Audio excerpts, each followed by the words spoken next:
Nomor kendaraannya B2090 TIR, ya kan. Kemudian ini lokasinya, ini waktu kejadian, kemudian pelanggarannya sabuk. Nah, ini perlu dicermati untuk bapak-bapak, ibu-ibu. Ketika kita mencermati ini, kita harus fokus dengan kendaraannya dulu. Kita lihat kendaraannya ini sama nggak dengan fisiknya, data kendaraan dengan fisiknya, gitu kan? Ketika sama, oke, langsung klik konfirmasi. Nah, ini klik konfirmasi. Jadi konfirmasi ini sebenarnya ini adanya di pelanggar, Pak.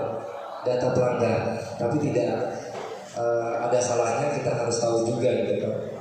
Nah, ini yang mungkin akan kita bantu ketika pelanggar datang. Contohnya seperti ini. Ini di sebelah kanan saya ada petugas verifikasi namanya. Nanti beliau yang membantu pelanggar untuk datang mengkonfirmasi.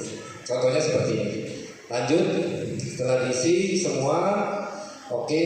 Nah, ini nama, alamat, kemudian nomor handphone. Nomor handphone ini nomor yang aktif ya, Pak. Nomor handphone ini fungsinya nanti ketika nomor dimasukkan, dia akan terkoneksi dengan data e-tilang. Gitu. Nanti di sini dia akan masuk sistem SMS-nya. Gitu. Kalau nomornya salah, dia tidak akan bisa masuk SMS, tidak ada informasi atau pemberitahuan kepada si pelanggan.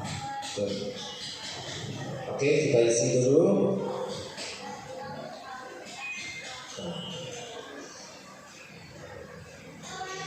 Jadi perlu diketahui bapak-bapak, ibu-ibu, untuk konfirmasi data ini adalah ketika si pelanggar ini mengakui kesalahannya. Terus tiba-tiba kenapa Pak kalau seandainya ada orang yang komplain gitu kan? Nah, ini salah satu adalah pegangan kita, ya. Jadi di sini adalah nanti di bawahnya dia akan menyebutkan benar bahwa saya melanggar lalu lintas. Ah, ini di sini pernyataan ini yang sebagai dasar kita, ya.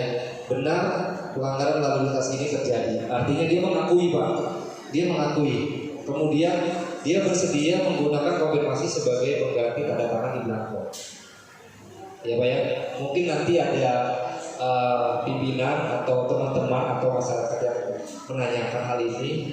Inilah dasar kita sebagai kita bisa menilai pelanggar itu tanpa harus hadir, artinya tanpa harus ketemu dengan petugas. Dasar kita seperti ini. Ini dua hal ini yang menjadi pegangan kita, ya. Kalau dia datang, kenapa Bapak Ibu melakukan konfirmasi? Kan di dalam konfirmasi ini sudah jelas. Kalau memang dia tidak mengakuinya, harusnya hadir menemukan petugas. Gitu. Jadi tidak harus melakukan konfirmasi di website, gitu ya, yang ibaratnya menyangga. Jadi website ini tidak ada sanggahan. Jadi jelas melanggar lalu lintas, dia isi kemudian konfirmasi. Lanjut, setelah dikonfirmasi, oke. Nah, data ini sudah masuk. Nah, ini statusnya. Dia terkirim tanggal 8 November, ya kan?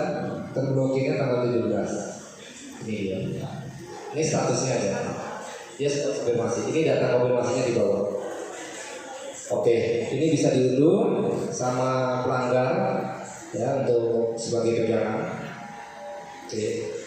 Lanjut, setelah data ini masuk, ya, kemudian ada di ruang sebelah di dalam. Ini tugas sebagai posko etle atau back office-nya yang di posko etle. Nah, ini di dalam harus masuk ke aplikasinya, ya. Mungkin bapak-bapak yang sudah melaksanakan etle di Poldanya sudah tahu ya. Sudah ada belum?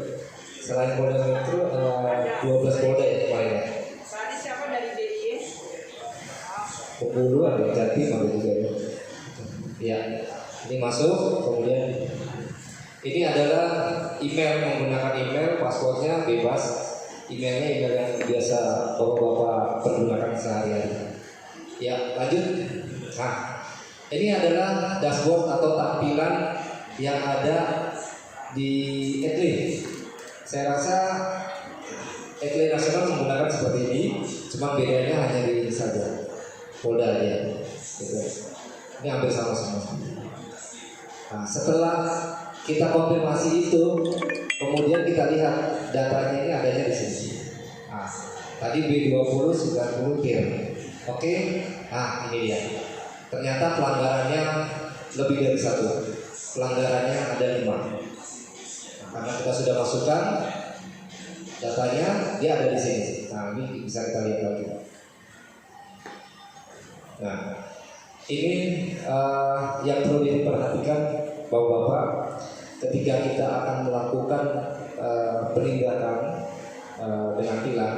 Kita pastikan kembali untuk jenis pelanggarannya tidak menggunakan sabuk, kemudian kendaraannya, oke, Toyota, nomor polisinya sama, berarti data valid, ya, data valid, kemudian langsung kita lakukan penindakan. Nah, dengan penindakan ini kita masukkan nomor tilang, kemudian di sini tanggal sidangnya. Jadi data EP ini dengan data e-tilang ini sinkron ya, sinkron. Jadi nanti apa yang dilihat di data e-tilang dengan data EP ini sama, datanya sama. Lanjut, kita proses. Ya, nah inilah sudah terjadi proses penilangan bapak-bapak. Ya, dengan cepatnya dia langsung menggunakan nomor priva, ini kemudian registrasi belangko tilangnya, ini tanggal sidangnya tanggal 25 bulan 6 ya. Mungkin kita bisa lihat mas di data e-tilangnya mas, e-tilangnya ya, kita buka data e-tilangnya sama atau tidak data tersebut ya. Nah ini dia, ini datanya tadi. Nama petugasnya Fikri, kemudian nomor privanya ada, atas namanya Islam, kemudian nomor polisinya. Ini sudah simpel. Nah nanti kalau seandainya memang data ini tidak pas dengan yang diisikan, nanti bisa diubahnya di data e-tilang. Gitu. Lanjut. Penindakan konfirmasi sudah, penindakan sudah. Mungkin dari bapak-bapak ibu ada yang sudah melewati masa tenggang konfirmasi ya. Masa tenggang konfirmasi itu tadi dijelaskan di sana itu sistemnya 357. 3 itu pada saat pengiriman surat, 5 hari ketika dia sampai waktu konfirmasinya.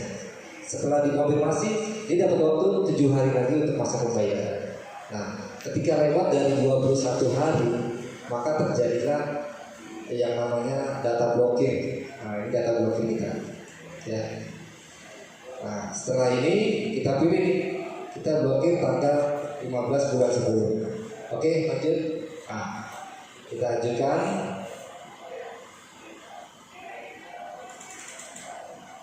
Ya. Nah, ini data-datanya. Ini data-datanya sebanyak 45 kendaraan yang akan dilakukan pemblokiran. Jadi untuk pemblokiran ini kami masih sistemnya pengajuan Pak, belum sistem otomatis. Jadi yang namanya di perka berapa